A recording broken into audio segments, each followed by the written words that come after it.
Jiva Cordia, hello everyone. Eimear Burke here. Welcome to another Fireside Chat.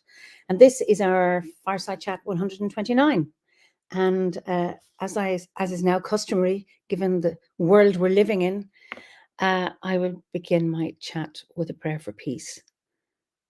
Gamara Shiakon or Futna Krinya. Gamara Shiakon in our Jailia goes in our Jirha. Gunari Lin Len or Kijgarmaka, Gamich Buikas Jev, Quivdaga, Spirit of Quivda. May peace prevail on earth. May peace prevail in our homes and in our countries. May our missions be accomplished. We thank you, guardian spirits and guardian deities. For peace. As the fever of day calms towards twilight, may all that is strained in us come to ease. We pray for all who suffered violence today. May an unexpected serenity surprise them. For those who risk their lives each day for peace, may their hearts glimpse providence at the heart of history. That those who make riches from violence and war might hear in their dreams the cry of the lost. That we might see through our fear of each other a new vision to heal our fatal attraction to aggression. That those who enjoy the privilege of peace might not forget their tormented brothers and sisters. That the wolf might lie down with the lamb, and that our swords be beaten into plowshares, and no hurt or harm be done anywhere along the holy mountain, with thanks to John O'Donoghue. So let me see where you're all from today. So we've got Penzance and West Cornwall, Portugal, Hertfordshire, deepest, darkest Elmer's End, West Yorkshire, Washington, wet London, flooded Ulster. Sorry, Pat, to hear about that. Crouch End, Plattsburgh, New York, Richmond, Virginia, Belgium, soggy Longford. Oh my goodness. County Tipperary, Gloucester. And I know there's people from Wyoming and Canada and the cold mountains of Madrid, blustery Colorado, and the Brecon Beacons. So wonderful to see you all. What did I say? Where else are we going? Glastonbury. I was there last weekend. We had our wonderful winter gathering. Well, I stayed in Glastonbury, but we had it in Street, which is just 5 minutes drive in the Strode theatre, and it was just an absolutely wonderful event. And we were able to have more people come because it was a bigger venue. So Kent, Belgium, Mexico, New Hampshire, the Netherlands, Lapland, Chile, Lapland, Finland. A rainy night in Donegal. Oh my God, what have I done? Something has gone. Sorry. New Forest, lovely. So let us go to Sweden this evening. And I'd like to introduce my guest this evening is Saga Bond. Saga, you're so welcome. Thank you so much. And thank you for inviting me. And hello to everyone. So given everybody's giving a weather report where they are, what's it like where you are? Just how you might expect it in Sweden. It's snowy, it's cold, though it's a little bit warmer here today. I think we're down to minus 12 degrees Celsius. So it's an improvement from the other day where it was nearly minus 27, I think. Wow, it was 10 degrees today. They said the highest might be 12. I mean, and that is warm for here. But I think, yeah. So I can. But it's dry, isn't it? It's dry cold. Well, we because I live by a river/lake, we do get sometimes the winter fog coming in. So sometimes you can see almost the air is filled with ice crystals. It's very beautiful, but very cold. And yeah, because I know damp heat or damp cold that's what we get here. So even though the temperature may not be so low, it goes into your bones. And Anastasia Sim says 30 degrees in Australia. So that sounds enjoyable. Yeah, well, of course, you see it's summer in the southern hemisphere. So tell us a little bit about yourself. All right. Well, my name is Saga, and I live pretty much, I want to say northern Sweden is the thing, but technically I live near the geographical center of Sweden. But we tend to call pretty much everything above a certain line northern Sweden here, due Okay. to due to how far away people live from each other and such, and the urban centers are spreading out. And I've lived here for a good few years. I used to be a wanderer before that, so I've moved around a bit. I'm 37 years old, and I've been a member of Robot since 2010, I believe. And shall I say, I almost want to say graduated because it felt like such a big, feeling, right? The Druid grade last year.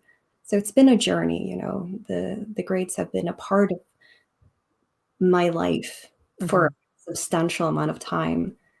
And yeah, maybe I'm getting ahead of myself. Anyway, so I work as a theater teacher part-time right now, temporarily, and I have my own business, but I've also previously been a high school teacher.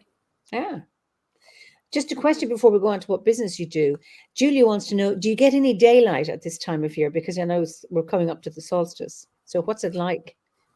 That's a good question. Now, I do live far enough south that we don't get true sort of midnight sun in the summer and true eternal darkness during the winter, but close enough that we do actually only have a few hours of sunlight in the midst of winter. So, you go to work and it's dark, you come home and it's dark, and you get like 3 hours of sunlight maybe. So it's a little intense, but I really enjoy it because, well, I've lived further south before where we had more distinct, day and night. There's something about being able to go into the seasons in such a wholehearted way. Because when you go into winter and, that hibernation, you really feel it. It's tangible, high layers of snow are surrounding you and holding you, and the darkness is surrounding you and holding you. And it really encourages you to slow down and rest, whether you like it or not. So I find it quite enjoyable. I love one of my frustrations, and I was talking about this at a listening circle last night around this time.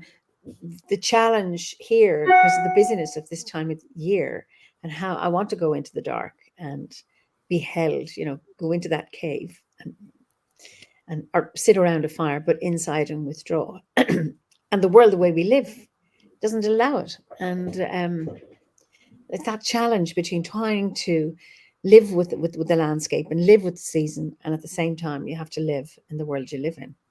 I love them. I mean, I love the solstice. I never find that hard, but I find the Christmas business, and regardless of whether you're here culturally, Christmas hits you regardless of what spiritual path you follow, and it's hard to avoid the madness and the pressure. So it's just lovely for you to say that, to be in that darkness and how much you enjoy it. Julie, who asked the question, says, "I think I'd fly south for the winter. I need warmth and sunshine." Now, I love long evenings, and I love sunshine. I burn, so I'm not a sunbather, but I just love the dark as well. And Blake says, "I feel quite at home in the dark half of the year and find the early evenings a good time for respite." I'm a hygge. I don't know if that's Ah, HY. hygge, yes. Here in Junkie. Sweden, we actually call that mys. So Moose. mys, not moose.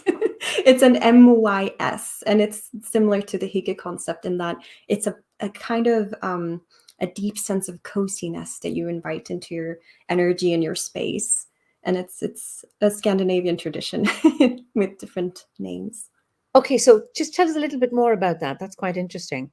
Absolutely. So mys or hygge, as it's become very publicly known or internationally known, is about that sense of inviting almost mindfulness into your life and moments of cozy goodness.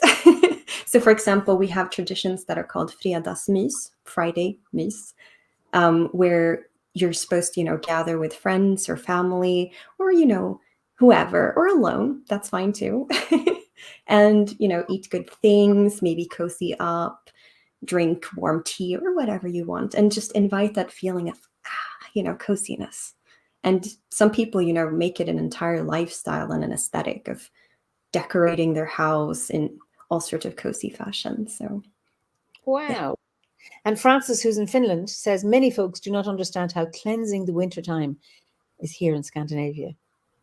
I absolutely agree. I mean, especially here now that I've gotten used to the intense shifts between the dark and light nearing the solstices. What I really find is, because I'm a night owl, so I absolutely enjoy winter and when it gets darker. But there's something as well about being connected to the stars during the dark half of the year, because you can go out and you can see, you don't have to be a night person. You can see them very clearly at different times. And here there's also auroras, and when that air is crisp, if you're dressed up right, and it sparkles everywhere, the air, the stars, the auroras, it's absolutely magical. And I will say, you probably would miss the stars if you were here and then you went down south for winter, because you don't actually get to see the stars during the summer because it doesn't get dark enough. Of course. And see, we can, but I've never seen the aurora. And I know this winter people have seen them. It used to be just like on the far north, but there've been various places further south, as in south of north, not south of where I am. I've never seen them. Blake says it's a goal of mine to see the Northern Lights. And I was in the Orkney Islands last year, and I was at a storytelling festival. And while we were in this place, somebody had gone out and taken photographs of the aurora, never told us, the visitors, because it's like, oh yeah, it's the aurora. We do get a little, I think, like desensitized, I guess, to it. Right. It's like, oh, it happens every other day. It actually is quite frequent here. I love the auroras. When I have a chance to, I will go out and view them. But it's also frequent enough that if it's minus 27, I might just stay inside that night. Yeah, and Stuart Watson says they could be seen in South Wales this year. Oh wow, yes. From my understanding, the solar activity is picking up now. We're going into a more active phase. So there was one that was quite intense. I wonder if it's the same one that could even be seen down into Europe.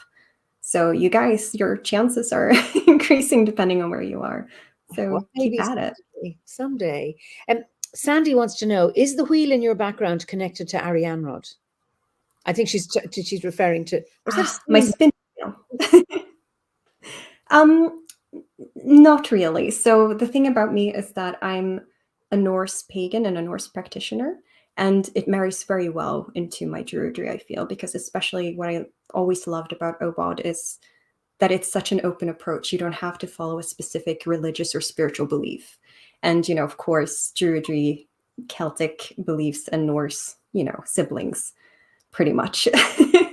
So this is more so connected to my Norse practices and the idea of spinning and working with the weave, seeing, everything as a weave, every person, every energy being a thread in a greater whole, very animistic. So it's a ceremonial wheel for that. And thank you for noticing. Do you have, within the Norse pantheon, do you have any spinners? Well, I would say the Norns are probably the most popular, seen as, the spinners of fate. Just so for those who may not know about the Norns, just tell us a little bit about them. Of course. So the Norns are pretty much, if you know of the fates in Greek mythology, it's pretty similar, but I'll go into it anyway. I love this stuff. It's part of my academic career, religious studies. So the Norns are pretty much, if you would consider very simplified, the past, present, and future embodied into or personified into, three beings. Now, there's, of course, with Norse mythology, there's so much debates about the particularities and the details, because it was an oral tradition, and the written sources we have left were written after the so-called Viking Age. So it was, Christianized sources. So some interpret some of the things that have been written as there being many different Norns of different kinds, of different beings, whereas others, and more popularly, tend to believe that it's the main three that spin and weave the fate of man and all, even the gods themselves. So, and is there any particular one you associate with? Ricky wants to know.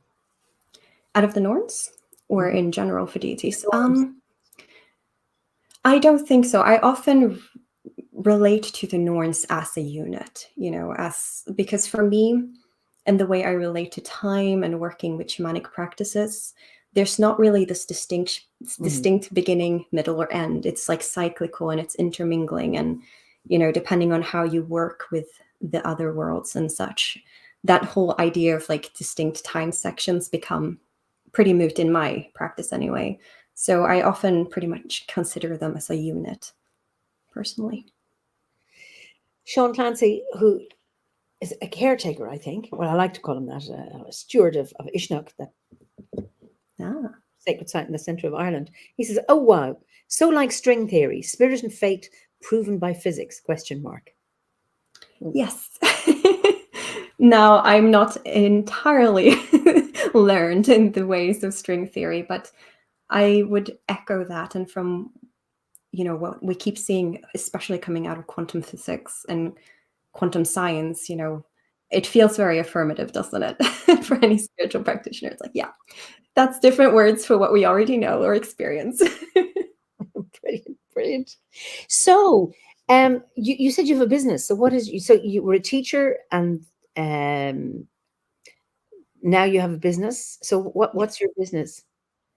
Well, I was a teacher leading up to, everything that happened to the world. And then I hit a wall pretty much because I was already overworked. And then, having to be there as a support during these very, very dramatic times pretty much made me have to take a step back and take, some time to myself.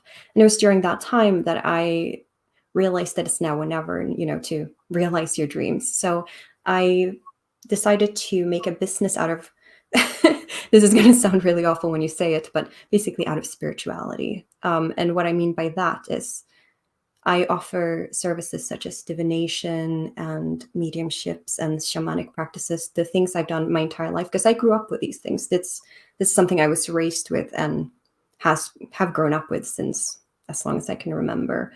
I also craft some things that I sell. And I also do some social media content, and a YouTube channel is a big part of this, because the idea is to put as much I can out there as far as spiritual guidance and empowering others in finding their own spirituality. Because, for example, my YouTube channel is very non-dogmatic. It's always these are some things that you might want to know, because I'm also finishing my master's in religious studies. So I have the theoretical side, like here's the history. Here's what people might do as a practice. Sometimes I might go, here's what I do. But when I do that, it's very important to point out that, it's follow your inner teacher. This is just what works for me. So that's pretty much what I do. And sorry, I'm going to interrupt you because there's a yes. What's your YouTube channel? Because I forget it. So what is your YouTube channel? Wild Moon Lilith. Wild Moon Lilith, yes. Oh, what have I done here? I'm trying to, okay. Wild Moon, Li. That's it, just Wild Moon Lilith. Yes, that's my website. That's where I'm at on the social media, Instagram. .com? .com, yes, correct. And then it's also YouTube. Yes. Okay. And you can go to my website and it will link you further to my different other social medias and Facebook and such as well, YouTube. Brilliant. And another question while we're on it, because I want to go back to, I was really interested in that thing about I was raised in this. So I'm interested in your background. We'll go back to that. What would you be willing to share the topic of your master's thesis? Well, even though I'm supposed to start writing it in less than a month, I am torn on two subjects. So it's like one of those last minute things where I land. But I'm very much in between wanting to work with animism, because as we're going to go into my background and you'll find out, I'm very much about decolonizing academic thought due to my background. And I believe that reestablishing animism as a, if not neutral, but positive expression of spirituality in a modern sense, due to an awful history in anthropology with animism being degraded and seen as lesser. That's something I would want to work with towards, especially a focus on environmentalism, how a relationship with animism and an animistic view on the world can help us with so many things right now in modern society that's out of alignment, you know what I mean? Because if a person can relate to, for example, a landscape and see that there's a being there, that there's life there, they are less likely, in my opinion, but I'll see when I go into my thesis what is actually revealed when I go into it without a bias. But my personal bias is that people will likely be less inclined to hurt that environment, because as we view another person, we are less likely to go up to them and just punch them in the face, right? But at the same time, when we go out in nature, so many people are like, I'm going to leave some trash here, I'm going to break this tree off to make a stick to play with. And I think that the animistic approach can really be helpful. And on the other side, I probably want to do something in line with Norse paganism, specifically focusing on the deity Loki, because I'm very much aligned with tricksters. Tricksters have been a big part of my shamanic practice, and a very misunderstood deity, especially due to modern entertainment. So bringing some deeper insight into that sort of expression of a Nordic trickster and sort of instigator of change rather than the mischievous villain would be the other potential. It's interesting. Just the synchronicity, that was the theme of our winter gathering, animism.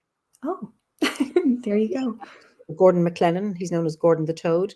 He gave a talk. Lucy Jones was an order member, and Graham Harvey. So really, really interesting. And Blake says, I think people sort of miss out on animism due to the narrow thought pattern that it is animism or other theism instead of animism and another theism.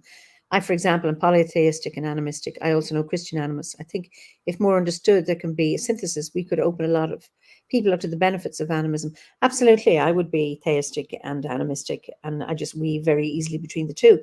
And all of these weavings, speaking of fates and norns, etc., it's about how we weave those for ourselves. It's not about the organization, the church, the group to which we belong, for them to do that weaving for us. We weave that ourselves. And I suppose that's one of the lovely things about OBOD is that you are encouraged, or we are encouraged, to be able to weave our own tapestry of worldviews and together, and how freeing. And then it's amazing with how you can grow from that.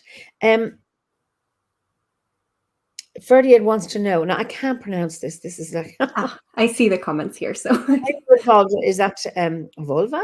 Vulva. Yes. Vulva. And yeah. I don't know how the other one. This Seider. It's a soft when it's that symbol. So Seider. Though as a Swedish person, I would say Seid. Seid.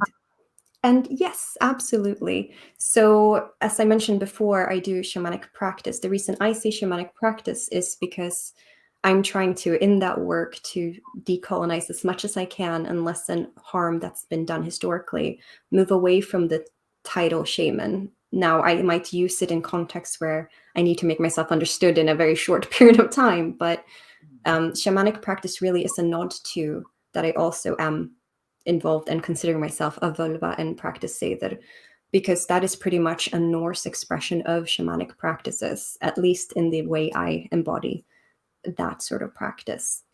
So absolutely. Great. So tell me, you talked about how what fed all of this. You said that's how you were raised, but you didn't say how you were raised. So curious about, the spiritual culture in which you were brought up. Absolutely. So I grew up in a liminal household. Liminality is a big thing in my life that's followed me, which is probably why I'm so inclined towards like tricksters and that sort of energy as well. But I was brought up in a household between a Swedish mother and an indigenous father from North Africa. So even, very young, outside of my own connection with the spirit world of experiencing, the presence of spirits and energy, on my mother's side, we have a history of women that are so-called cunning folk, and in more modern time, of course, expressed more so into New Age and stuff, at least back then. So I was brought up with a sort of New Age approach from my mother of, instead of being afraid of what I'm expressing and seeing and feeling and knowing, it was encouraged to embrace it, and also an openness to, yes, this is what it could be, don't be afraid. look into this. And yes, those things exist. And on my father's side, well, unfortunately, we come from a lineage of what is called crudely Arabized Amasih. Amasih is the name of the people, which is more commonly known as Berber, though. Yeah. To go on a little side tangent, I prefer to not use the word Berber because it comes from, we believe, very unfortunate backgrounds, because the word itself is what also led to the word barbarian, and originally from Greco-Roman time was used to kind of mockingly refer to how a foreign language sounded as Berber. So yeah. So it's, for a lot of us, it's considered pretty much a slur, but we also understand that that's what we're known as. So we reference this and then go back to, but we're known as Amasih. So he came from an Arabized Amasih background, which means that because North Africa is still kind of in the process of colonization right now, there was a detachment from those more indigenous roots, but there was enough remaining that he brought a lot of those traditions and cultures over, even if they had been renamed and reshaped to fit, a more modern society. And, because even now there's oppression and there's laws in place that you can't be acknowledged in North Africa. But he brought that over. And so there was also the presence of animism from very young, even with that removal or that attempted removal from North Africa. And so I grew up, connecting to that. My grandmother would talk about Reiki around me and healing and all those things, and learned the hard way that it's not an experience for everyone. I remember a story when I was very young and I was in a playground, in my neighborhood, and I met another girl and I was like, oh, I think I talked about this tree spirits. The trees are alive. Let's go say hello to them. And it freaked her out, of course. So she went home and told her parents, who then told my parents that we can't play together. So I learned the hard way that this wasn't the general experience of people. And so growing up, I had that long, exploration and healing within myself and figuring out what's acceptable and what's not, until, of course, I hit a point partially in my Obo journey where I didn't really care anymore, Wow. I'm just, Sean, again, do you find these incredible native cultures blended or contrasted? And how did the gorse fit with that for you? Well, the first thing that comes to mind, which is an indirect answer to the question, is I remember, now it's been a while since I involved myself with certain Gorsi, right? Because I started in 2010. But I remember that there's, without going into revealing too much, a portion connected to ancestral work. And that one was so hard for me at that time because I was not in a place where I was healed with this, because as I grew up, I wasn't informed about the indigenous culture or practice. It was just, these are the things we do in the household.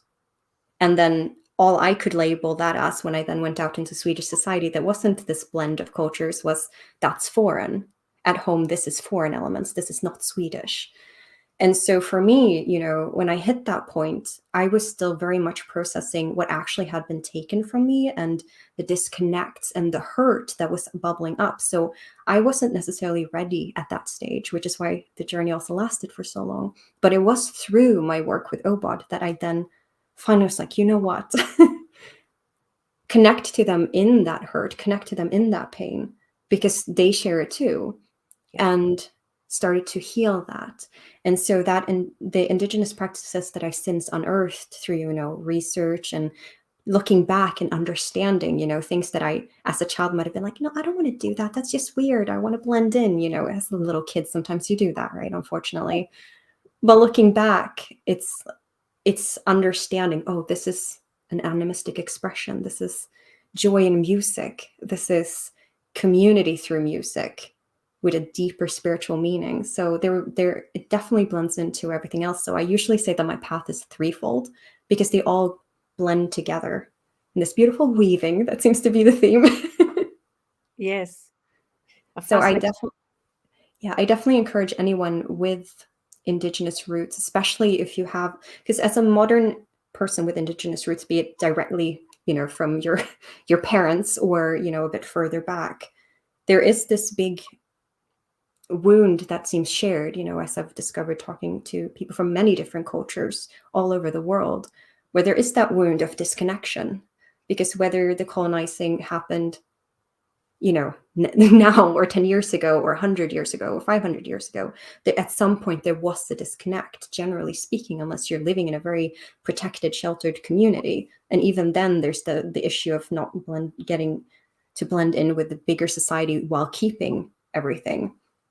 And it tends to be a big wound for many of us to feel like we actually have the right to what was taken away from us. And the journey with Obod of, going within and finding your inner teacher and connecting to your ancestral lineage, whatever and wherever that may be, and going into, especially an animistic mindset, if you have it, while going on this Obod journey, I find that it's a beautiful way to connect and heal that bridge and understand that, yes, there was many things shared as well and beliefs. So that's why I said, Norse and Celtic as siblings. And, of course, from the indigenous roots, we have animism and other stories that are similar and some are very different. But then it's like, interesting, the different perspectives. And then you get something extra rather than something lessened. So I definitely encourage anyone to go on that journey. Yeah, it's I too found that ancestral work, and I'd done it in other courses as well, because Ireland too was a colonized country by the Vikings, but they settled. But not just that; it was Rome. So the Catholicism took a lot of. Well, it didn't remove them completely; it just put them underground. And then with English colonization, there was other, I suppose, soul damage done. But for me, joining the order and going over to the UK healed that wound for me. So it was really, really important how, and now Ireland is a great place to be a Druid. I taught in a 20. So I hear. Yeah, I taught in a seminary for 27 years, and everybody knew I was a priestess and I was a Druid. Nobody ever said boo to me. I had no hostility, nothing. People weren't just polite, they were nice. And I taught human development from an indigenous and a modern perspective. And the indigenous things was by the writings of Malidoma Somé, a healer from Burkina Faso, which I felt I can't talk about Druidry because that'd be pushing my values on my students. And an external examiner said, we need some African theories. I said, I have that, great. And I did it. And it's like, there's so much in line. The colors and the textures are different, but it's that nature connection, is connection with ritual, with community, with ancestors, all of that just aligns so well. And I was able to do it from an African perspective rather than from an Irish perspective, and it's just beautiful. So it's just lovely to be able to have those connections, and it's a lot about when you think of what's going on in the world at the moment. So much anger and hatred and killing and murder and all of that. And to be able to bring about some kind of healing or integration and looking at similarities rather than always differences, I think is something we need to be able to do that. Which is, yeah. I agree. And something I would also add to that from the perspective of being of that ancestry as well is, I think that now is a beautiful time to have that sort of exchange and that dialogue, because we're in a beautiful time where we're starting to understand the harm that's been done. And so we're understanding, concepts of closed practice, for example, we're understanding boundaries, and yet we can meet and still talk and share and exchange. And for example, as you mentioned, you can always see it through a different perspective. So in me talking about my indigenous practice, you don't have to go into my culture and emulate it, but you can, through the lens of what I'm saying, go into yours and explore. And then we can have that beautiful conversation with the nuance about very similar things and have this exchange that I think is a beautiful dance that adds to, the tapestry and empowers both sides. Rather than, unfortunately, what's happened a lot in history as well is people going, that over there looks interesting, so I'm going to go and learn about that. And, and then kind of forget about my lineage and my ancestors because that seems more fun and more spiritual, when in reality, we all have this beautiful, rich ancestral lineage. No matter what our relationship is with our biological family, for example, we have so many ancestors and so much history. So it's open to anyone to really dive into, and might be surprised what they will find in their own unique history. Absolutely. Liz says, I also think it's important for us of the diaspora to reconnect with our Indigenous ancestral lifeways. Helps with the repair work we have to do as settlers wherever we live.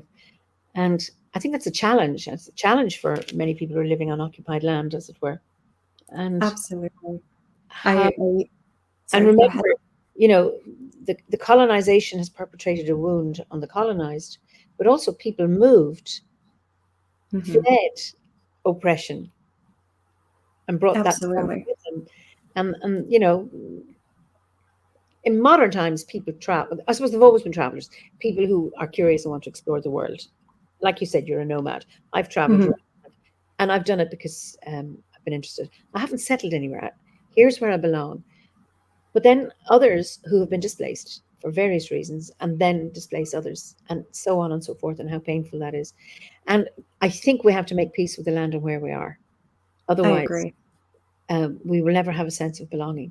Um, Blake mentioned, trying to promote land acknowledgements when there's any community rituals.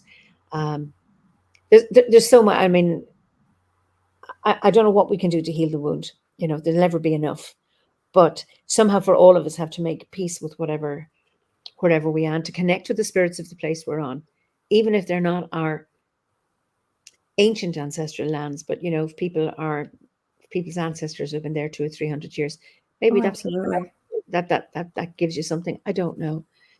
Well, I often say that ancestors are not just your physical lineage, but I also believe in ancestors of culture, ancestor of life experience, and ancestor of land. For example, I believe that if you belong to the LGBTQIA plus two spirit community, then you have ancestors that paved that way there, right? And so you can connect to those ancestors through shared experience, which will strengthen you, or you can connect to the land as well. Because I have noticed, especially in my experience with, for example, people that live in the Americas, North America specifically, of course, there seems to be this huge wave right now of seeking to connect to biological ancestry and carrying a lot of guilt when these conversations are brought up. And from my perspective, what I think is important is not so much, don't feel like you have to pay, for example, speaking from an Indigenous perspective, don't feel like you have to pay me in guilt, because that is not what I want. I don't want you to hurt. I don't want anyone to hurt.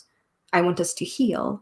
And a part of that is also, from my perspective, if you are an ancestor, for example, of a colonizer, is perhaps to work on healing what that wound feels like to you, because I'm sure that hurts. I'm not sure people live their lives often intending the best they can, and no one can control where they're born.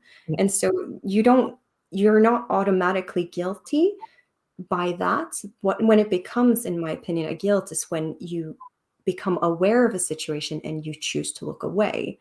That is a choice that you make. But until that point, heal your own feeling of belonging as well, because as you mentioned, the word displaced seems to be a big thing for people who have grown out. And I can even feel that sense of displacement myself because I'm so far away from North Africa. So I also had to do that work with, where do I belong if both of these places are mine, And it's really that feeling of the land where you are. Inevitably, we're all of Earth. Inevitably. That's the big picture. And then we can start narrowing in from there. Okay, the land where I'm at, there's ancestry in the land that I connect with because I belong here now. But I will acknowledge everything that happened. You don't have to move to a different country, you know what I mean? Now, I can't speak on behalf of the Americas because it's not my place to speak for other Indigenous experiences, because very different in that sense. But from my perspective, the healing begins as well from inside, from both sides, and then bridging over and standing together to go forward. Francis says that we only have to look at the history of the Sami here to encounter the impacts of the colonial history. And now there's a revival of reclaiming of traditions, beliefs, and practices taking place where the culture is being revitalized. And I think it's very, very important to be able to do that. I go every year with Owen the Vardoon, who's a member of the order. He's a traveller, and we go to the Mishlore Festival, which is a festival in Galway of nomadic cultures. And for the first few years I went, we've had people from the Sami community. Nobody this year, but somebody from Mongolia, Aboriginal, traveller, Roma, whatever, and allowing expressions, because nomadism is illegal in Ireland since 2001. And the pain and damage that causes, and that's Irish people on Irish people. It's our own people that we're doing this to. Really, really painful. Geraldine says there are no borders. Respect the dust of the earth. And I mean, I know I've lived in Africa, and I have friends who are Maasai, and within their tradition, they're pastoralists, so they follow. I suppose, I don't know if it's an annual path, and they don't have that sense of ownership. They just bring their animals to find water, and but when they come back, sometimes farmers have moved in and put fences up, and that's like displacing them. But the farmers haven't taken, because they don't own it. It hasn't been stolen from them. Do you see what I get? And that's all of that. That's this is free land. It's unknown by anybody, so we can take it. And yet that has an impact on the pastoralists that are there. And then the pastoralists have an impact on the hunter-gatherers who are living in the forests, and so on and so forth. It is very, very difficult. Carmen says, but this is, do you know anything about the Mongolian blue spot? My son was born with it. I don't think I'm familiar with that one. That's further east. So yeah. Okay. I do know of some folklore surrounding birthmarks, but I'm not sure it's the same. Okay. And Francis says, what Saga is speaking about is in essence the work of so many of us are working at to reclaim and uncover our cultural heritage. It's interesting. I live in Kilkenny. I'm not from here, but I belong here. And I belong here in a way that I never belonged in the place where I was born. So it doesn't belong to me, but I belong here. And that's what my Druidry did. And the more I travel overseas, the deeper my roots come here. And so I'm very lucky. But it's about healing that wound within.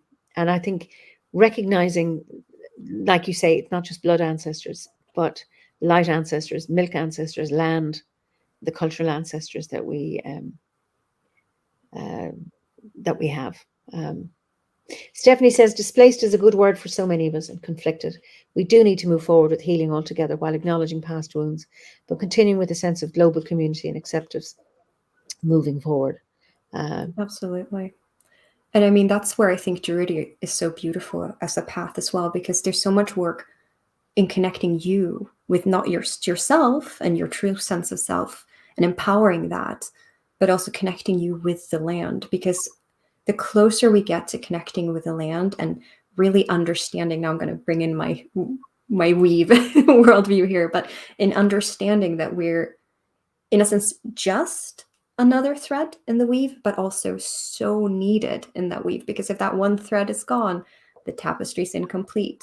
It brings that sort of levity, that balance to understanding how connected you are with everything, and also where you might be in your own individuality. And through that, I think we can heal a lot of these wounds as well, because, connecting with nature and that animistic perspective brings so much healing and different way we meet with each other. We might talk less about land boundaries, and if nothing else, talk about personal and emotional boundaries. Like, I'm not claiming the land, but I want you to respect the wound of what has been done to me. And that's where a boundary might be, for example. And it's just interesting you mentioned, the connecting with nature. So at the gathering on Saturday with the speakers, it was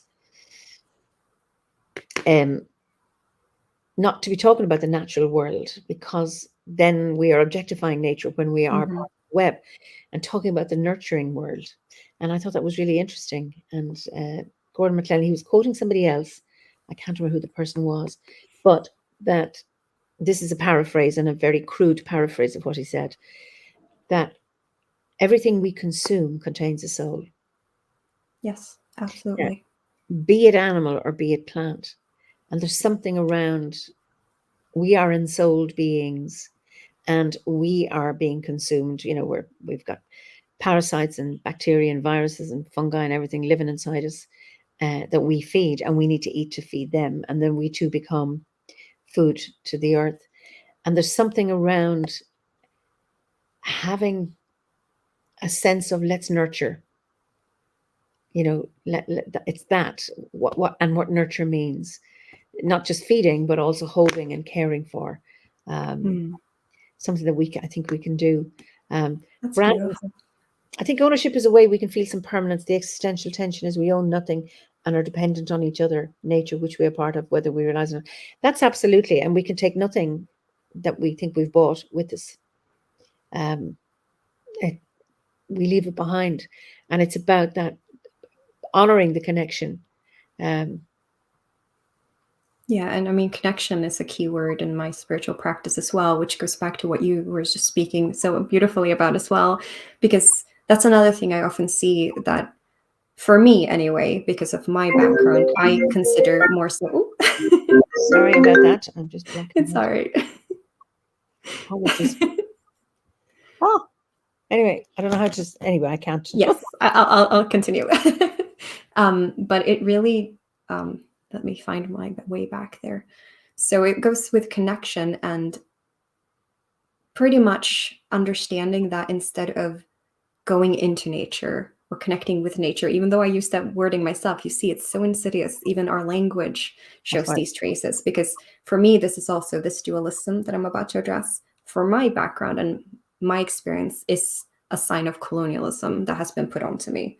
Now, that doesn't have to be a universal experience for everyone, but it's been every time I've been trying to express my animistic side, I get dualism in response. So that's for me a personal thing. But I see it so often in spiritual communities, especially where we say, I want to go out and meditate in nature. I want to go out and do this thing. I want to connect with nature. I feel disconnected, when in one sense, I would say, I mean, we are nature. You're always connected with nature. And in my practice also, we're always connected to spirit, the universe, whatever you wish to call it, the divine, the energy, the weave, because we are always involved. What we're doing, however, is we're becoming aware. We're stepping into, for example, when we create sacred space, in my opinion, we're not blessing it in my practice to make it sacred. We're telling our minds that now I'm here and I am aware of my place in the weave, and I am aware that this is sacred because it's that more so an awareness, you know what I mean? Instead of going out to find it, because it's already here.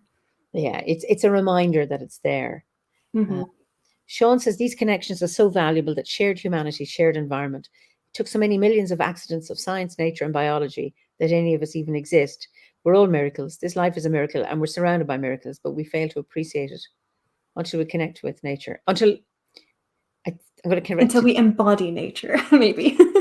Until we waken up to our connectedness, that we are part of it. Yeah. There's so many comments I can't. Yeah, I see. I'm going to have to go back and read them afterwards, because I can only half glance over, because I want to read them all in depth. And it looks like there's many beautiful comments made. I really appreciate it. Sorry, guys, it's going too fast. Pat says there's no such thing as sacred or unsacred space, only the sacred and the desecrated. And that's a quotation by Wendell Berry. Absolutely. And Philippa says, I agree, we're always connected. It's personal blocks that stop us seeing that we're all one. James says, for me, that healing is toward the interconnectedness that we have neglected and forgotten. Yeah. So it's and Francis says, true what is said about owning nothing, but at the same time, our traditions, beliefs, and practices have not been respected, which is why so many of us have not known about them. Absolutely. Therefore, also restoring respect is one of the ways we can feel a healthy sense of pride and both spiritual and cultural identity, which gives us a sense of belonging, which we all need as a people. When we reclaim and rebuild and build that respect, it means we know who we are. I identify with that. I grew up with a sense of shame and about being Irish, etc. And I don't have that now. So that has been, I suppose, helped by my spiritual path. And I think and I think it has been the role of colonizers, be they spiritual or national, political, economic colonizers. The role is to denigrate and dismiss the cultures, the language, the worldview of the colonized.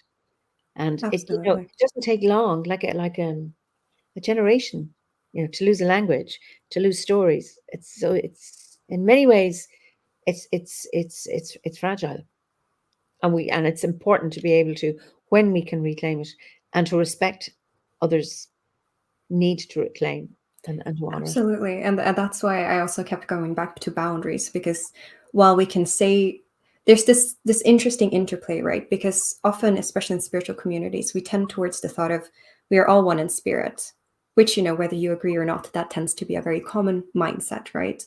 Unfortunately, I have seen that being kind of accidentally or intentionally, I can't speak to the intentions, but in a sense, weaponized towards the reclamation and restoration effort of, no, but that's kind of why I said that it's important to have boundaries, because Yeah.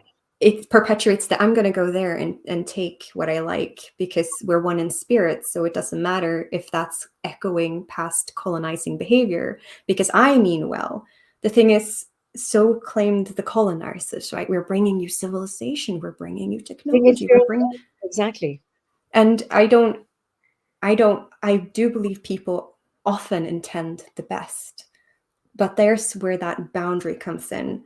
Not a boundary to separate, but a boundary to, exactly as was said, kind of, rebuild that respect and the understanding that, no, this is actually something that needs to be re-nurtured to be healed.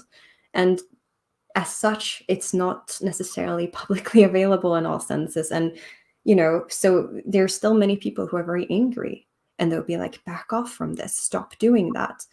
And instead of arguing back and saying, no, but we're one in spirit, I think it's healthy to also allow what I call sacred anger, because oftentimes we want to just look at the good emotions and the nice emotions and playing nice.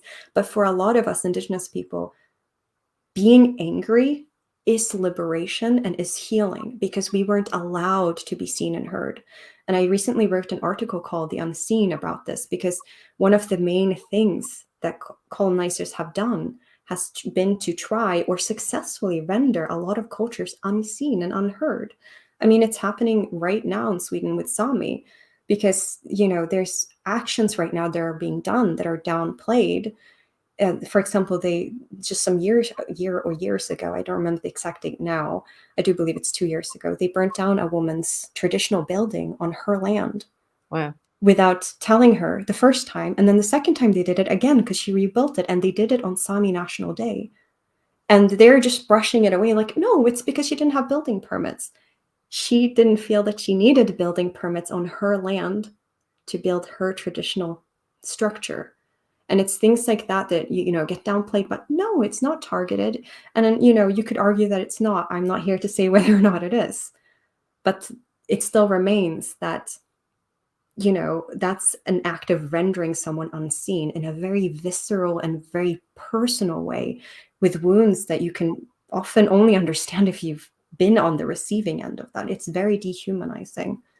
So having the boundaries are still very important, in my opinion. You can have boundaries and meet. I mean, we do it in our interpersonal relationships every day, and we work on that every day for our mental health. For example, learning to say no in your everyday life. It doesn't mean that you're now suddenly separating yourself from everyone you're saying no to. No, you're just saying, no, I don't want to do that. Or no, that doesn't make me feel good. No, that's not okay for me. You can do it elsewhere, but not here.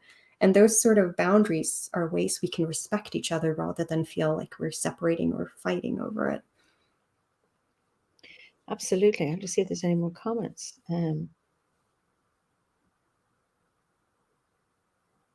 Well, Ferdy, it says, Western spirituality dances very close to the lines between connection reclaiming and colonization sometimes. What would you say to that? I would absolutely acknowledge that. I mean, one of the things that I personally also in big part of my journey has been, I'm Swedish and I'm North African Indigenous. Now, on the Swedish side, from my understanding, I do have roots and lineage back to the Sami, but I do not claim them because that's long since been lost. And in Sweden, it tends to be this thing of you're Sami if you claim it and if you speak the language. I do neither, and I've always felt more aligned with my North African ancestry for that.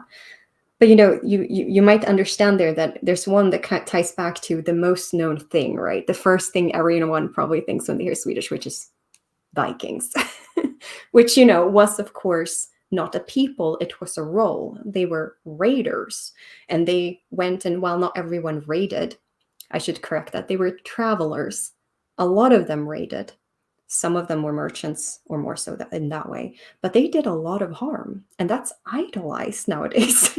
You know, the Vikings are so idolized, and it's like, you guys, do you understand what they did? So I do carry that perspective as well, and also the understanding of, you know, in the academic world where I'm in, you know, we talk about how Europe grew and developed and the intermingling. And, you know, of course, it's very hard for us to look back on history and determine, was this a willing intermingling? Was this a exchange? Was this enforced? We don't know. We can only surmise from the physical items in which we project our own understanding onto, or the texts, which of course are subjective. Yes, indeed. And so, you know, especially with the whole main thing being silencing, we're missing a lot of voices from history, unfortunately. So that European history of actually, did they travel? Did they exchange? Did they settle? Did they colonize? And of course, so many countries in Europe being colonizers. It's a tricky situation, but I will say it's not just Europe that colonizes, because, for example, in North Africa, it's a different word there, even though it basically is colonization. It's called Arabizing, because people came from the Middle East and brought Arab culture with them. And how that was done was basically saying we're all Arab, which is why my lineage is called Arabized. I'm a Sikh, because we don't come from a literal tribal setting anymore, even though we have Kabylian roots. So it's a lot of modern spirituality. I would say it's not just necessarily European, but maybe European inspired, is right there on the boundary, thanks to also, you know, New Age and the history of anthropology, and, you know, the concepts of glorifying, you know, the past. You know, we have, of course, the noble savage complex, you know, oh, I want to be this. I admire it, so I want to be it. And how that kind of skirts on, are you glorifying it? Are you appreciating it? Or are you switching into appropriation? It's a very thin line, and I think it really needs to be discussed, but also discussed in a way that is in a neutral space. Because, like I said, a lot of people are very angry on both sides right now, because it's a very hot topic, which is why I'm myself skirting around it a little bit, because there's no right answer right now, I think. And I don't think colonization is a European thing. It's not confined. I mean, Exactly. if we all originated in Africa, we moved. Mm-hmm.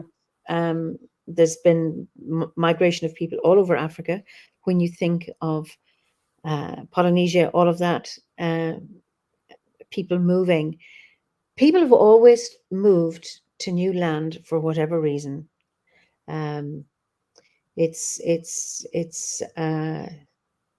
we don't know if the early ancestors wiped out, were they the first to arrive in a place, or did they dispatch the people that were there before? Who knows?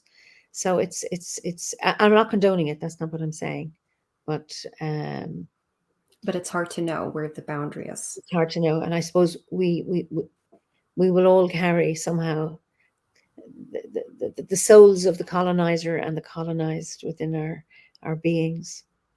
And that's why I think communication is so important too, because it becomes, like I said, it comes back to that boundary where I have to express where my hurt is and where it's rooted, and people having to receive that without necessarily being defensive about it. Because that's, of course, another problem when you're communicating, because if I start talking about colonization, I've had people who get immediately, you know, knee-jerk reaction defensive, because they feel like I'm accusing them personally of hurting me. And it's not necessarily what I'm saying. I'm trying to, you know, meet people halfway with my unique experience and really explain a wound that I'm carrying and where my boundaries are around that wound, so that I can heal.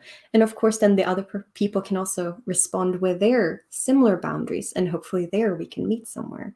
So, you know, it should never, in my opinion, turn into a he said, she said almost situation of, yeah, well, this happened here. Yeah, well, this happened here by these people. Yes, we all have hurt in our ancestral lineage. And a lot of us probably have colonization related hurt, if from the one side or the other. So it really comes down to, you know, trying to navigate that within ourselves and then communicate externally to move forward somehow. Yeah, and I think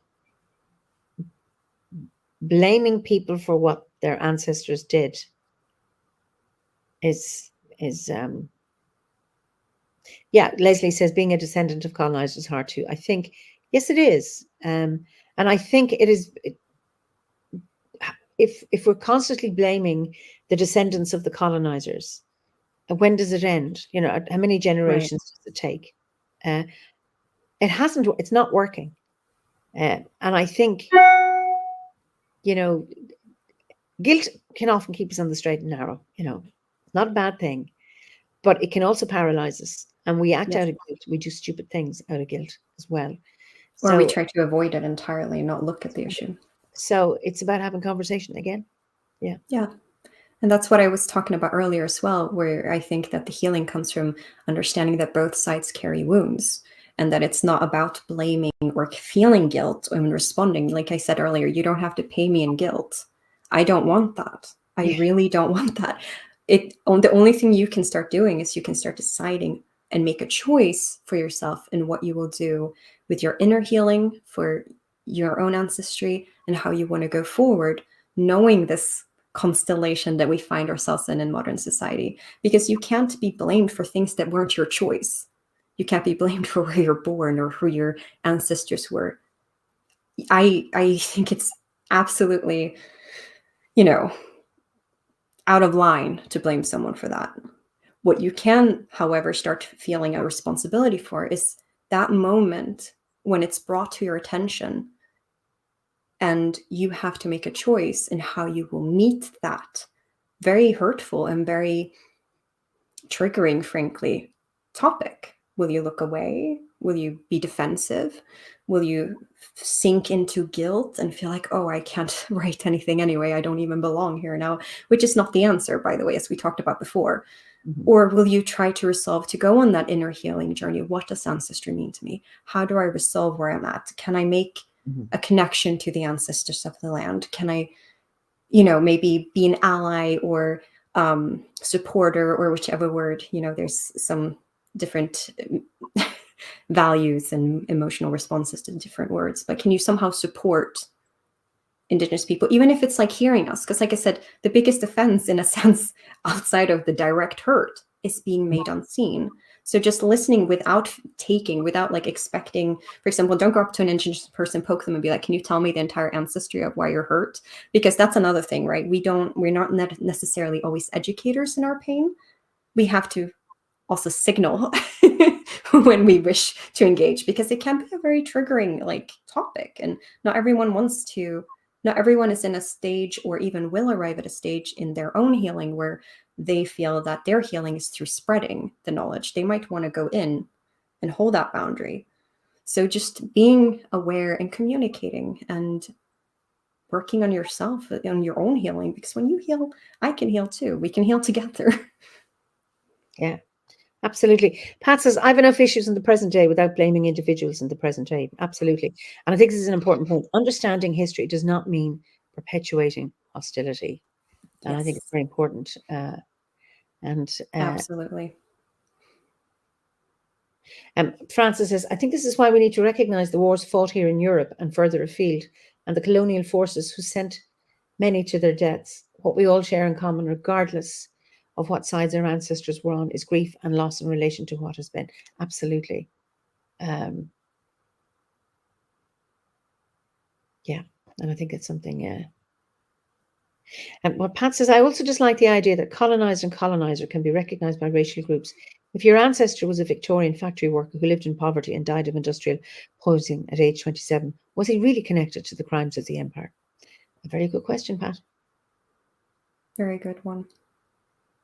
And any great empire or great nation all had their poor people, and who were just as oppressed, as the colonized, so. Yeah, that's why I think it might be helpful to also stop viewing it as a colonized and colonizer, in the sense of that dualistic thinking that I tend to want to see things in a more multifaceted way, because then it becomes the aggressor and survivor, victim, whichever word you resonate with. When in reality, there's this movement that, yes, had people that pushed for it, but we have to understand in history, social movements happen organically, right? Culture is a living thing. Societies are a living thing. And so there are just as many hurts on either side. When we're talking about these words, we're not trying to divide, at least from my experience, when I speak of Indigenous rights or history, I'm not trying to be like, yeah, those were the bad guys and those are the good guys.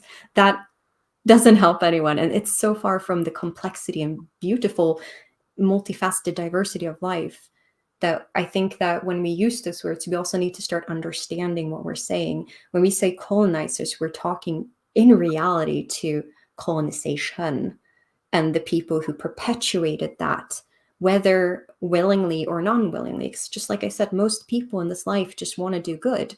And people are also often shaped by their circumstance. We can't expect people at a certain historical time to have the same perspective that we might do now, because they were born of their time and they had their ideas. And now we understand those ideas are awful and wrong. For example, if we will use a colonizer who came to a new country and they were like, we're going to give you civilization because you're uncivilized.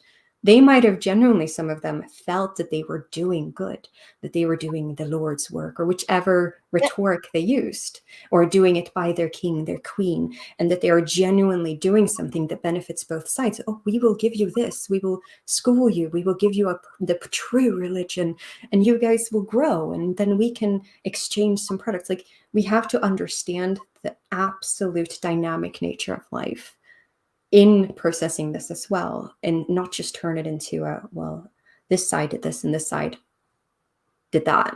Because in any healing, I think we don't benefit in healing, even if we go into smaller, micro scale of our own personal healing journeys. I don't think we necessarily benefit from seeing things in black and white at any point in time. No. So, and David says, David Jones, I see a lot of healing, acceptance, and integration among people of different ethnic backgrounds these days. It's as if we are relating to each other as people and not as histories. And I think we need more of that. Yes, absolutely. Yeah. So you are, speaking of healing, you were in the Obot Healers Circle? Yes, correct. Recently, we had that little thing. Would you like to say a little bit about that? Oh, sure. So my journey with Obot has actually been interesting because, like I said, I joined in 2010 and it's followed me, and I finished, if you will, even though it's never finished, is it? But I marked myself as finished from the Druid grade last year, I believe. And it might have even been the year before, these last few years blur. But during that whole time, I went from a very, very solitary practitioner, because, like I said, when I grew up with this, I learned very quickly that exchanging my experiences was bad in my little local community because, we didn't have as much internet back then. So, because I'm 37, so I was still on that cusp of it becoming more popular. And even in online communities, I tried to find other like-minded, but it was hard. It wasn't as widely spread as it is now, especially with the recent boom. So I learned very quickly to keep to myself with my exploration, read books maybe, but I was also raised very much in don't read books first, experience first, and then learn the words for what you're experiencing or the perspectives to find your own interpretation therein. So I've never been much of that book person. Like, people sometimes ask me, can you recommend a book for this or that part? So I'm like, no, I wish I could. And when I have read them, I often forget, because it's like more so, yes, thank you. But that aside, so I went from a very solitary practitioner, and the reason I actually stepped into Obot was to find a community. Because I had, gone through this journey of, even though I had that basic worldview, I was always encouraged to explore. So I still went through, different spiritual and religious perspectives to really see different things, and, went into Buddhism, went into Hinduism, went into all these things.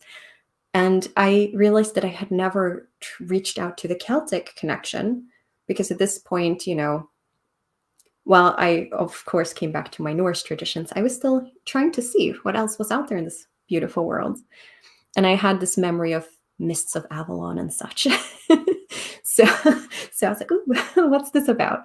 And joining through these many years, it became, the realization of importance of community. Yeah. So when I finally stepped out of like the internal journey, because even though it started connecting out, it was still very internal. And I came out of the Druid grade, I was like, I want to do more now. I felt that pull to continue outwards, which also aligned with why I started, providing these services and such.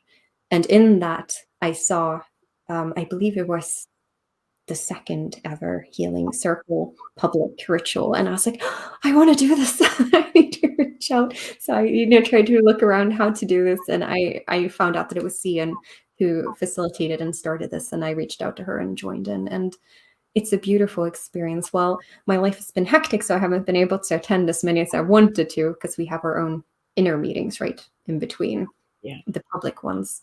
It's been a beautiful addition, and it further inspired me to also facilitate and create the Water Weavers of Obod. So tell us about the Water Weavers. Right. So the Water Weavers Circle, as it ended up being called, is a sort of little group within Obod. We have a Facebook page mainly now, but it's a group of people who connect with water specifically, or that wants to deepen their relationship with water. We have quite a few members I've noticed that actually has a disconnection with water, and that's why they're there, to really go into it and try to like consciously make that effort to connect. And it's mainly right now in a stage where we're a Facebook group where you can share pictures of your waters, you can share stories, you can share the ways you work with water. Every full moon, I do a little event, a digital event that is based on a apart but together format of ceremonies and ritual. That's quite common in my practice. What did you used a word there? What did you say? Apart but together. Apart but together. I missed that. Yes. Apart. Okay. And the idea is, again, inspired by the whole weave thing. This is quite common in some Scandinavian circles. I've seen it as well. I'm a part of a different shamanic network where we do this. And the idea is that during or around a specific time, we can all do our own ceremonies, but understanding that we're all connected, we also see it as a bigger ceremony because we can connect to the intentions and the anchor points of others and the space they're held. So every full moon, I post one of those and encourage people, if you want to sync it with others, write your time when you're going to have a healing ceremony for the waters, for example, or an honoring ceremony for the waters, or, share what you're going to do so that we can connect with each other. And then once a month, with some gaps due to life, we meet up and we have a little Zoom meeting where we just check in with each other. We see how we're doing. We talk about the waters. If there's any issue, for example, oh, there's this thing that happened, this train got off the rails and this is happening to the waters, and where I want to do more for the water here or there. And we share that. And then often I tend to facilitate, I do it every time.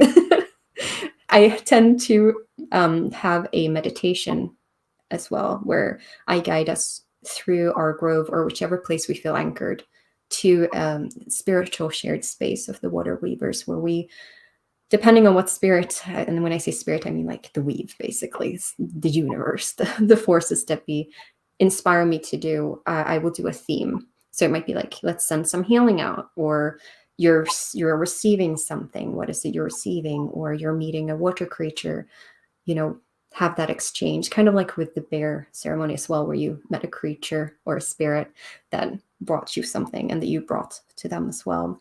So we tend to do that once a month, and hopefully maybe we can work towards having a ritual group at some point so we can start bringing public experiences as well. It would be beautiful if we could get to that point. It's beautiful, beautiful. So, I mean, it's because you said you were a teacher and then you stopped because of the pandemic, and then you've gotten into, you mentioned your craft work as well. Yes. Would you have a show and tell piece now? All right. Well, there's a lot of things that I could show, so I had to nitpick. For example, I have a staff here that is for those who are familiar, my vulva staff, because the word vulva actually is based on staff bearer from Old Norse, because they were the shamanic practitioners of Old Norse society, from what we understand, and they always had staff, though metal, but I prefer wood.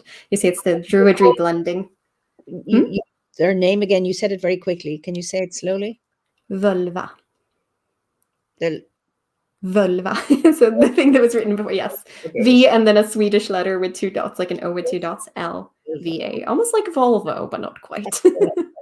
Vulva. Okay. Yes. Just David says you have a gift for leading meditations. I'd encourage everyone to join. Oh, hi, David. Thank you. He's a water weaver. Yes. Well. Lovely. So, oh, and anyone can join, by the way. Just find us on Facebook, Water Weavers. So it's not just OBOD members, it's anybody, is it? I should specify right because this is open. It is for OBOD members at this time, just so that we're all familiar with the Druid path that is, provided to us in the Gorsi. So there is a little, when you go to join the Facebook group, there's a little questionnaire. Please do fill it in, because it's the way I just quickly verify that you're on the OBOD journey, if you will, through the grades. Maybe at some point we'll open it up. Not all our viewers are members of the order. So. Yes, sorry. Worldwide. I highly recommend it, though. So your staff then, what wood is it? It is wood. So it's actually from a tree that fell over in my garden, because we have a few trees here, because I always, to the best of my ability in modern society, try to do things ethically, right? So this is my personal staff that I've also, I would bring it closer, but it's so big that it would just be a mess. Yeah. I've braided a thing, because I often do braid and crochet work, which I'm going to show in a minute, because I do knot magic as well, knotting and weaving and the intentions in with little circles of runes and trinkets and symbols of both my ancestries up here. And that's something that you use, in ceremonies, but especially in, shamanic journeying as a sort of anchor. But let's see, I have some other trinkets I can show. Let's see, I haven't really decided if there was anything specific, so I just displayed some out, see what calls. I can actually, let's leave that one there. So like I said, I enjoy crocheting and knots and stuff, so I've made this bag. This is crocheted. Very nice. And it's a pouch with a cord that I also knotted up.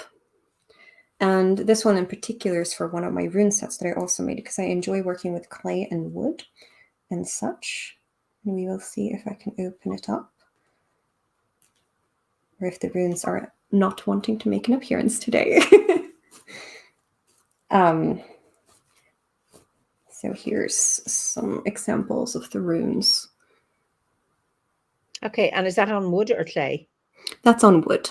And you've and it's also ethically sourced, so it's not always like, the reason I'm not giving which specific wood it is because sometimes it's a blend, because when it's ethically sourced, I will use what is given to me freely by nature, so it's not always the same wood. Okay. So that's one of the things I do that's also up for sale through my website, through anyone who wants. And what's interesting about this is it's younger Futhark, which is... Did I put in the... So I didn't put in the website yet, did I? I think you did, wildmoonlilith.com. Yeah, you can find everything there, shop, YouTube, and stuff, and services. I can also show a lot of the things that I tend to craft is also tools, because, well, there's a lot of glitz and appeal in buying the shiny things from the markets that look so pretty, right? For me, it's always been a point and an effort to make my own tools. It's that animistic viewpoint again. You're not just making an item, you're forging a relationship with this spirit that's becoming more embodied through this mutual crafting, right? It's this co-creation. Mm-hmm. So this is my wand. Let's see if we can see it here. So this is also from wood from the same tree that fell from as my wand, my staff. So they're actually connected. And I've wood burned a little swirl in there that represents the flow of energy from where I'm holding out to the pin point. Okay. And it's also, I think I can speak of this. I don't know. I realize this is on YouTube and they might not like certain things, but it's been infused with my own blood as well at the tip, because that practice is also one that's rooted in both of my lineages, because the idea is that the tree gave of itself, and so I give of myself to create this bond between us. And it cracked when I was crafting it. So in this crack, I actually had some old crystal chips that I put into the crack leading up to the swirl that then goes to the blood magic, if you will, the blending of our energies. Somebody's asked me to put in the website again. Yes. Whywinlet.com. Yes. Okay, Tracy, that's done. Francis has a question for you. You mentioned earlier about the Vikings. Visiting southern Sweden, there was a strong presence of both oak and ash trees, which are very old. Do you do any grove work in forest areas where these powers are prevalent?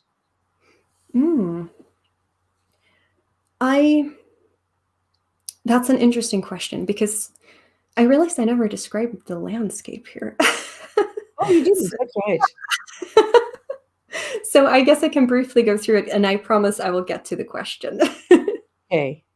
So I live in a valley right now, and this is where I've also kind of found myself settled, even though I used to be nomadic in spirit.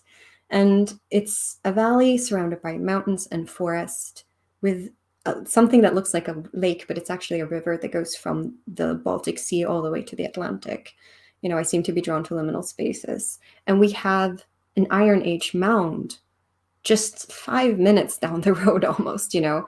So the presence, especially here, of strong energies in the landscape is quite prevalent. Of course, like I said at the start, we're always sacred. Everything's always spiritual, right? But there are little nodes that indeed feel like they have energies left from the ancestors, if you will, or have been centers of worship, or like the mounds where we know that it was a burial ground and we know the culture around that. So I'm not necessarily so much perhaps going into grove work with oaks and such, because here we're in a forest. So it's more so the keepers of the land, the spirits of the land, and if anything else, these little hubs and landmarks where I would go and bring this mixture, this blend of Druidic practice with Norse practice and indigenous practice, because again, they blend so well together. So I hope that answers the question. Okay. So anyway, you're more sharing of your craft. Yes, my trinkets.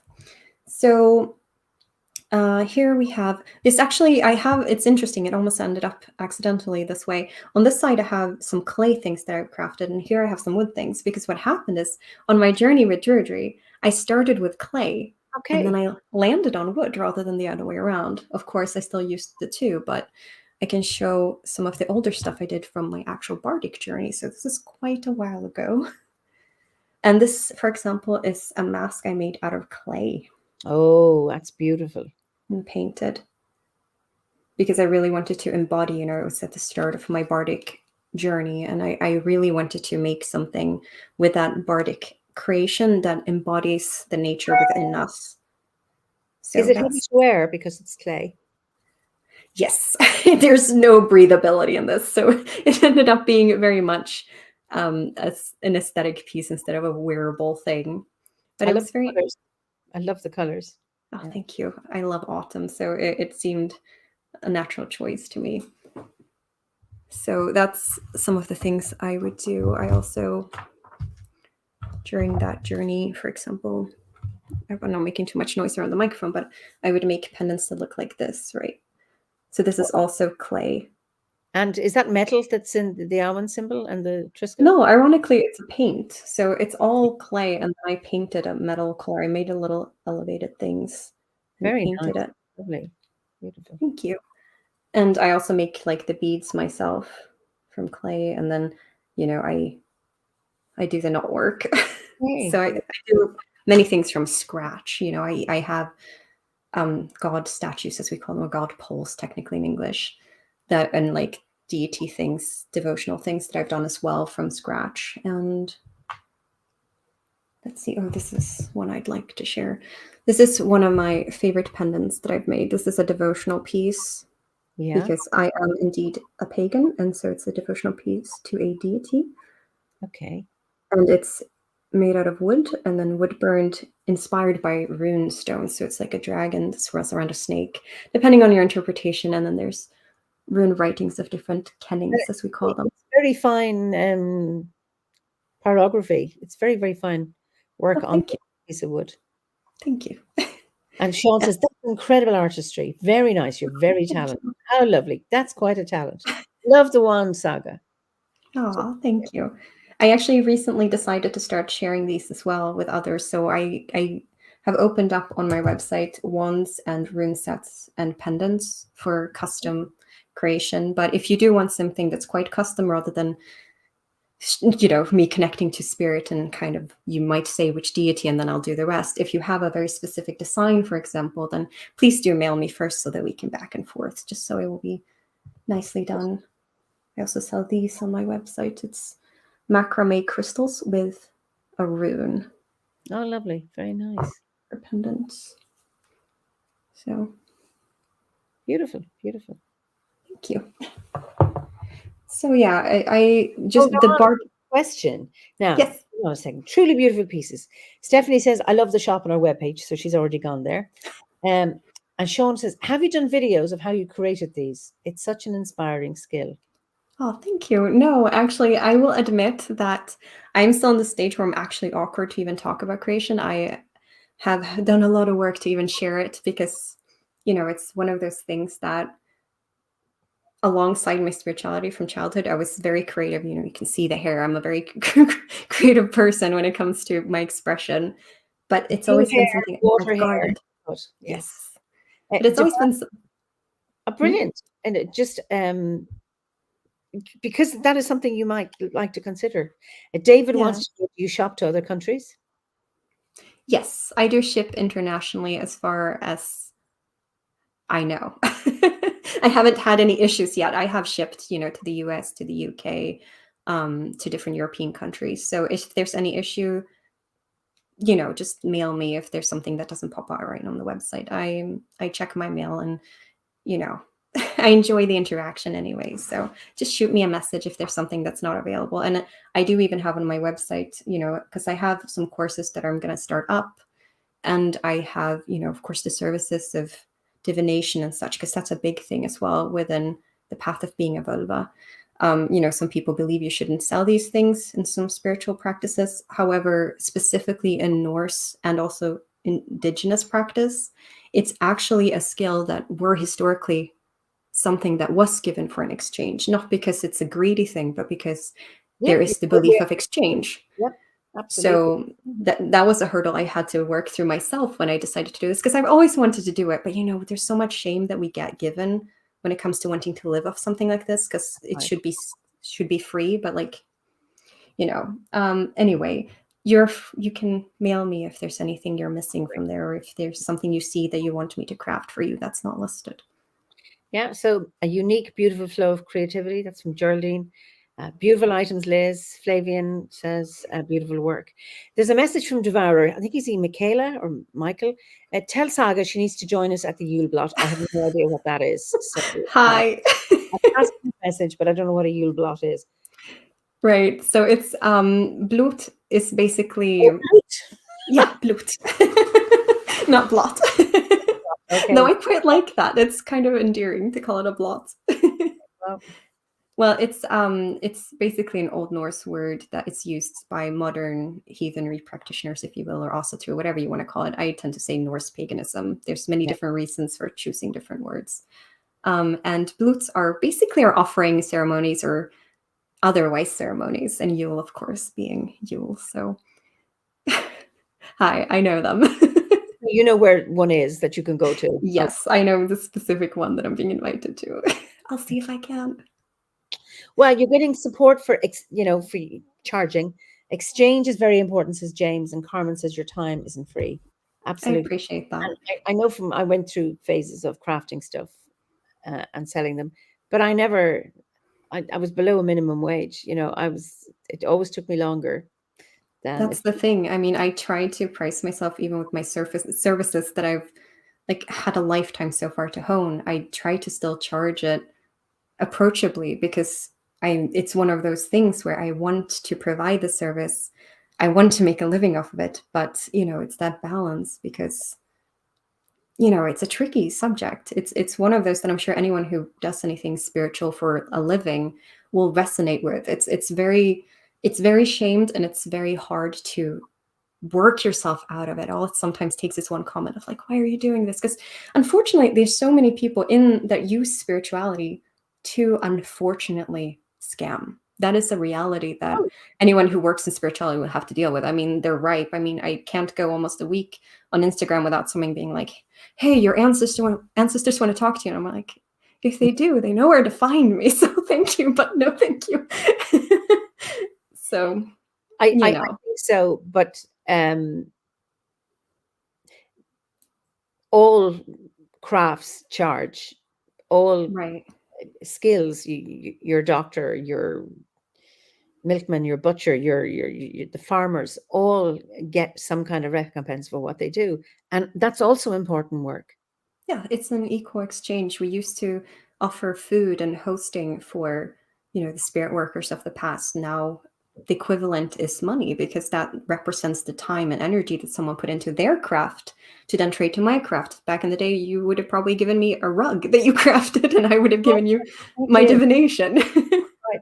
Ferdy, it says the druidry is free, but the heat and light isn't. And philosophically, she says that not just spirituality, but art in general, people seem to expect art to be free, though I can't fathom why. Everyone needs to eat, so everyone needs to be paid. And we think of, so many artists died in horrendous poverty. Oh, yes. Was it Van Gogh sold one painting?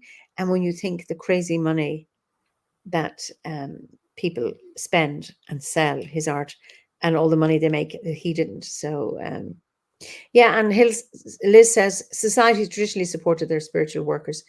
We've got a money system, same but different. Yeah, and money is the earth element, and shells were money. That's right. The cowrie And I shells. mean, Right? it's not an easy thing. Anyone who really does this knows that it's a lifestyle. I mean, you can see my my home. It because I take it so seriously, and it's very much a sacred act for me. Every divination, even if it's 3 cards, I do a thing before. I cleanse, I ground, I connect, I call in to deliver this for your highest good. And so far, people have been like, oh my God, it's so accurate. It's scary. And it's like, yes, that's why it is something that I've been doing my whole life. And it's something that I was called to do. So that's why I want to make a living off it, because, I love being a teacher too. And like I mentioned, I'm also currently a part-time theater teacher because I love teaching as its own thing. But that's also another profession that's kind of out there, right? It's the idea that you have to do something from the heart so you can't be paid. And teachers get that too. I know that very well, unfortunately. So, but we need to live. Absolutely. And Philippa says, I was often told it's a God-given gift, so should not charge. And then Blake says, and I already made reference to this, I'm not one to go biblical, but I do like the worker is worthy of hire, worthy of your labor, and applies to everybody. James says reciprocity is very important. And Sam says, Absolutely. when a spiritual person creates an object or gift, a weave, a prayer, or not, it's not a tool which begins to have its own journey. Set free to work in the right hands and heart. I'm not too sure. Not too sure what I understand that. Next time somebody tells me we shouldn't charge for spirituality, I'm going to tell them that their earth element is unbalanced enough. That will rebalance. Can I borrow that? That's funny. I think it's brilliant. We need more pentacle energy here. That's right. And Sean says, plus all the hours, weeks, years you've spent training, connecting, meditating, and all that plays into your craft, so it should be paid for. Absolutely. And then Francis says, we come to know our value and that of the work one does. Yeah, and even bringing it back to the idea that someone mentioned that they were told that because it's a God-given gift, they shouldn't charge. That applies to everything then, depending on your religious view, because that sounds like it might be a Christian statement. And if so, then the idea of one God then is that they're deeming and giving everyone talents. So one talent might be to be a doctor. Should they not charge? You know the thing about the biblical, actually, just Ferdy, it says you can use that, the element thingy, but he'll invoice you. But he'll invoice you. Nothing comes from it. But the story of the talents, where the man he had 2 sons and he gave one 10 talents, 9 talents, and 1. And the one with the 9 buried them, and the other one went out and used them. And he did really, really well. And it's like, use what you have. And if it's a God-given gift or a goddess-given gift, or use it. And Right. it's given to you so you can live. Exactly. That's a part of what I realized as well. It's like, because like I said, I went on this whole journey from solitary to group, and that was reflected in me finally taking the step to open up and make this business happen, because the original desire was to spread that spiritual connection, right? That's the original. I wasn't like 5 years old going, oh, I wish I could charge for readings. No, I was 5 years old and being like, I want to tell everyone about how amazing it is to talk to tree spirits. And I want to tell this person about their grandmother who loves them and is watching over them. And of course, that then got pushed down. And then, the whole idea that you can't charge for this, only scammers do, until I finally was like, one, I don't care.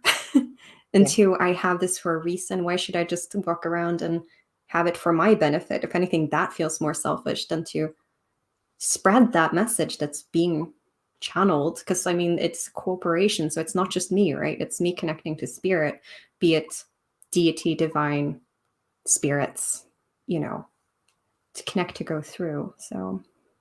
And James, this is an interesting point. The reason we give offerings to deity is because of the essential principle of reciprocity.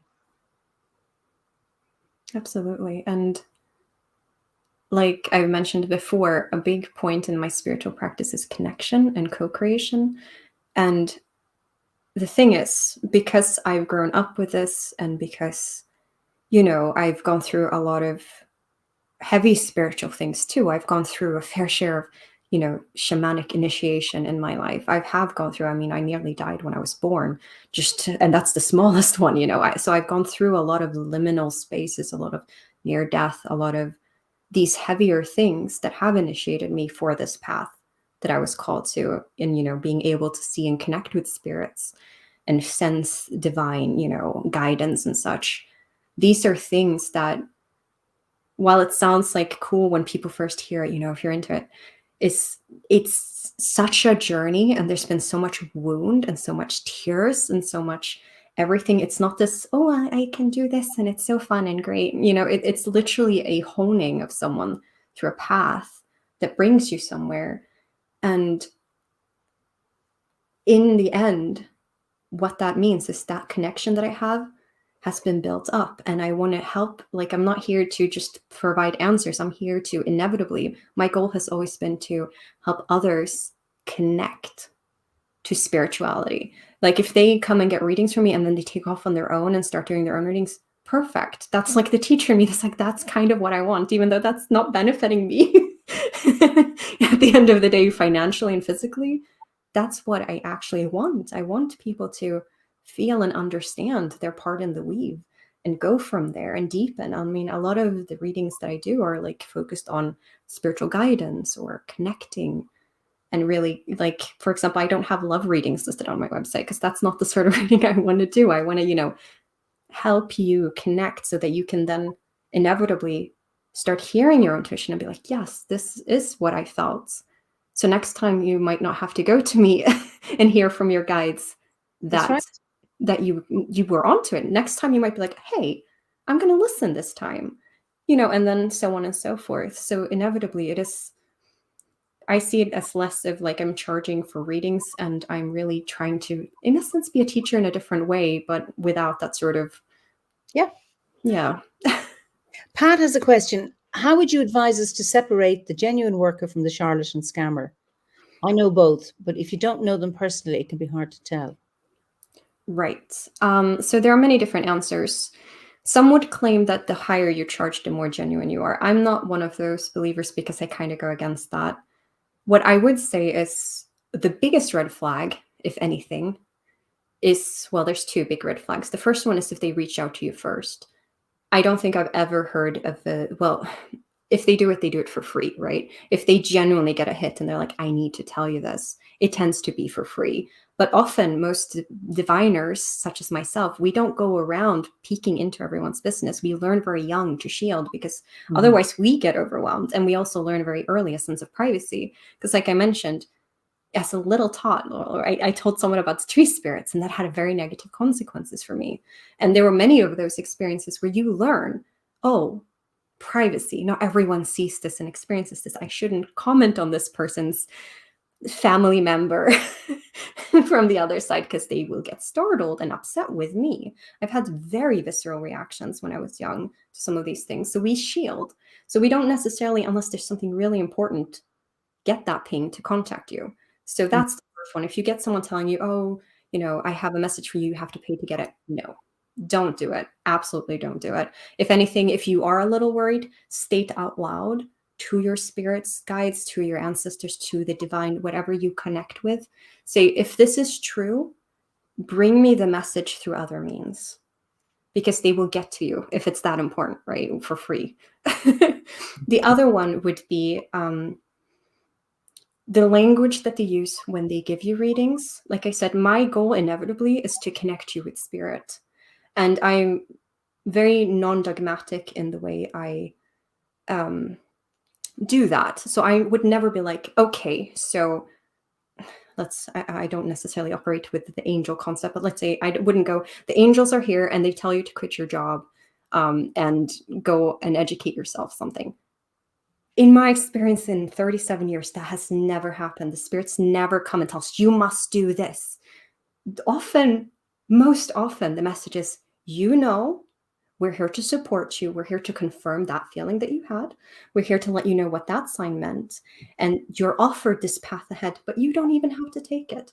Because my understanding of how fate weaves out throughout, and of course, this is just my interpretation after all these experiences. So again, not trying to be dogmatic.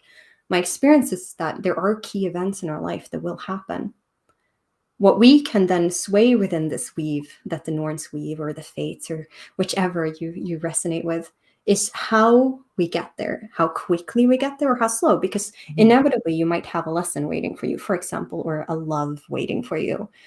If you are guided towards that faster by, say, the guides might be like, hey, check in with yourself. You need to heal right now. You need to consider your boundaries. You need to heal. If you do that work, you might then be lined up to meet that event sooner, because you will be ready. Because they don't, in my experience, operate on dates. That's another one to look out for. There's never been set dates that I've experienced.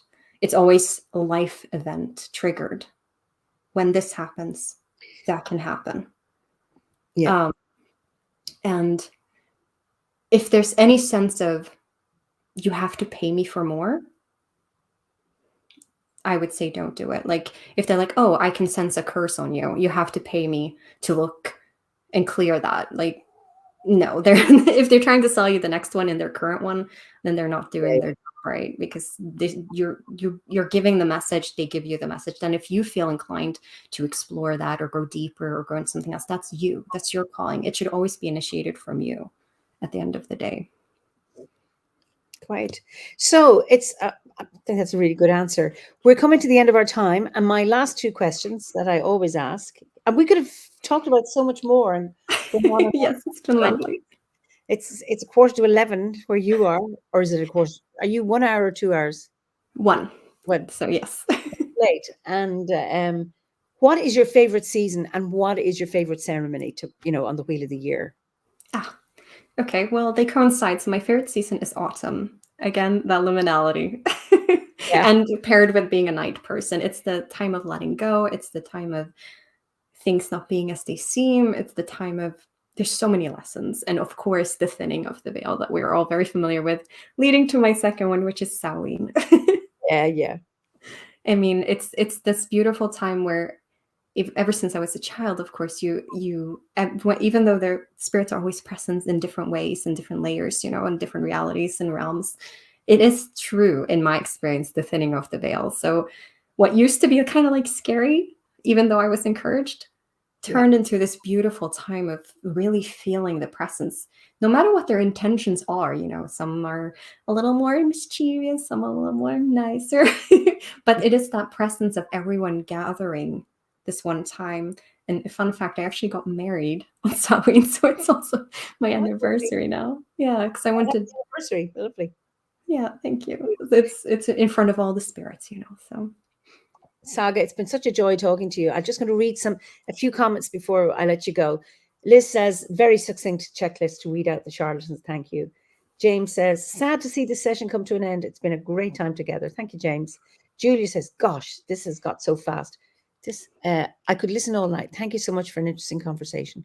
What a wonderful talk. Thank you both. That's from Karen. Me too. Samhain anniversary is philosophical. Michelle, I'll have to rewatch this episode. I joined in a little late and feels like I've only been tuned in 10 minutes. Thank you, Michelle. So it's been a real joy talking to you. And Frances says, thank you and hope our paths cross at some point. Now she's in Finland. So she mentioned a place earlier on in the comments and I couldn't pronounce it. So she's interested in the water weaving. Beautiful. And I mean, just find us on Facebook, or you know where to find me on my website and YouTube. Well, my YouTube is only 2 times a week. I aim for 3 times a week. I'm very busy. But if you have requests for topics that from today, please reach out, send me a message, comment on a video, and I'll write it on a list and I can talk about it there too. Brilliant. Thank you both so much. You could go on for hours. This is Philippa. Time has really gone by. That's Carmen. Such a great conversation from Ferdy. Bright, joyful, full of insight. Absolutely. Thank you. Great to be here listening and amazing on so many levels. So wonderful talk. So Frances, I'm a male, and did I refer to you as she? I know by the way you spell your name, it's male. Sorry about that. I'm a male and live in Rovaniemen, Punky, the city of something. Rovaniem. Rovaniemi. Yeah. Okay. Noted. Okay, great to hear of your journey through life. This is from David and so much wisdom. Sandra, thank you for a lovely evening. Very interesting. I appreciate you, Saga, and enjoyed your wisdom. That's from Geraldine. So very interesting chat. So I just let you say goodbye, and then I'll talk to you in a sec. So I'll let you say goodbye to everybody there. Well, thank you everyone for being interested in listening to us talk for this time. And it's been beautiful. And I will definitely come back and read some of these comments because I've seen them go by and I'm like, ooh. Thank you so much for being here. It's been a beautiful experience. And yeah, I hope you have a beautiful day or night wherever you are and a beautiful end of the year. Bye.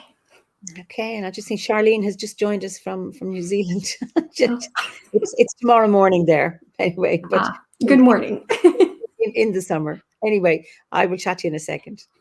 So, listen, thank you so much for joining us, and apologies. I know there were some very interesting comments, but they were flying through, and I wasn't quick enough to be able to pick them up. So, I hope you enjoyed the chat as much as I did. As Stephanie says, fun episode listening and reading everyone's interactions. Brilliant. So as we're getting even well, certainly in this part of the world, the days are still getting longer, the nights are longer and the days are shorter.